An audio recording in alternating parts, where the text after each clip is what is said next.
ডিপিলাৰ ঐতিহাসিক খতৰা সত্ৰত হা তা না না শীৰ্ষক ওজাপালি সন্মিলন সম্পন্ন হৈছে।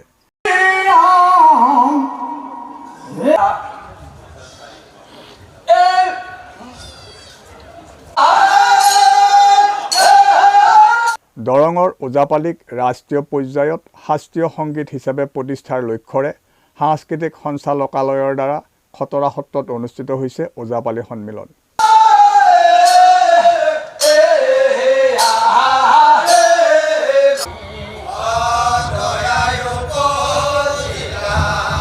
ঐতিহাসিক খতৰা সত্ৰত শ্ৰীমন্ত শংকৰদেৱ কলাক্ষেত্ৰ সমাজৰ সহযোগত অনুষ্ঠিত হোৱা হা তা না না শীৰ্ষক ওজাপালি সন্মিলনত অংশগ্ৰহণ কৰে জিলাখনৰ কেইবাটাও আগশাৰীৰ ওজাপালি দলে।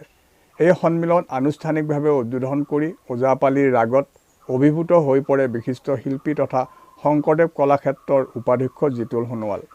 তেখেতে পুৰাতন এই কৃষ্টিবিধক ৰাষ্ট্ৰীয় পৰ্যায়ত প্ৰতিষ্ঠাৰ যথেষ্ট সম্ভাৱনীয়তা থকা বুলি উল্লেখ কৰি এই ক্ষেত্ৰত ব্যৱস্থা গ্ৰহণৰো পোষকতা কৰে।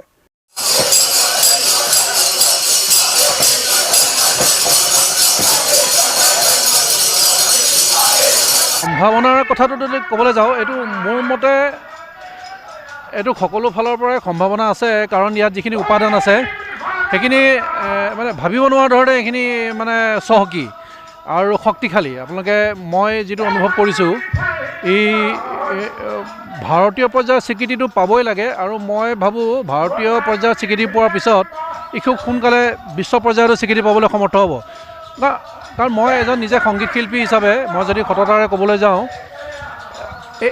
এই যিটো কলা, যিটো সংস্কৃতি, ইয়াৰ আপোনাৰ ধৰক যিটো আধ্যাত্মিক ইয়াতে যিটো ভাৱ আছে, তাৰ লগতে যিটো অন্যান্য উপাদান যিবিলাক আছে, আপোনাৰ শৰীৰৰ ভাষা দেখিছে বা আপোনালোকে যিটো ধৰণে গায়ন শৈলীটো আপোনালোকে দেখিছে, এইটো অত্যন্ত উচ্চ পৰ্যায়ৰ গায়ন শৈলী, আৰু এইটো ধৰক বহুত বেছি সাধনাৰ বলতহে এনেকুৱা ধৰণৰ এটা গায়ন শৈলী মানুহে আয়ত্ব কৰিব পাৰে।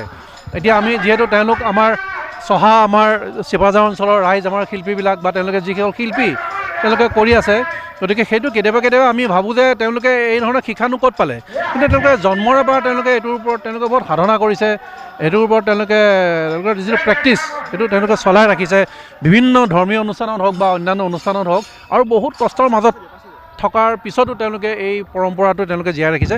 আৰু এইটো আমি যিমান দূৰ জানিছোঁ, এতিয়া গৱেষণাৰ পিছত বহুত কথা ওলাব, প্ৰায় 1200 বছৰমানৰ আগৰ পৰা এইটো চলি আছে, তাৰমানে প্ৰাক শংকৰী যুগৰ পৰা এইটো বস্তু চলি আছে। আৰু আপোনালোকে দেখিছে ইয়াতে আৰু বহুত এনেকুৱা ধৰণৰ ইয়াতে এলিমেণ্টছ আছে যিবিলাক উদঘাটন হ'ব বুলি ভাবিছোঁ, তেতিয়া ধৰক ৰাইজক বা আপোনালোকক আৰু বেছি ভালকৈ ক'ব পাৰিম। কিন্তু এইটো যে ঠিক এই বিষয়টো কৰ্ণাটকী শাস্ত্ৰীয় সংগীত বা আমাৰ যিটো হিন্দুস্তানী শাস্ত্ৰীয় সংগীতৰ, আমি শাস্ত্ৰীয় সংগীত বুলি ক'লে আমাৰ ধাৰণা আহে এই দুটা ধাৰাৰ ওপৰতে ধাৰণাটো আহে, কিন্তু ইয়াত বহুত বেছি নতুনত্ব আছে।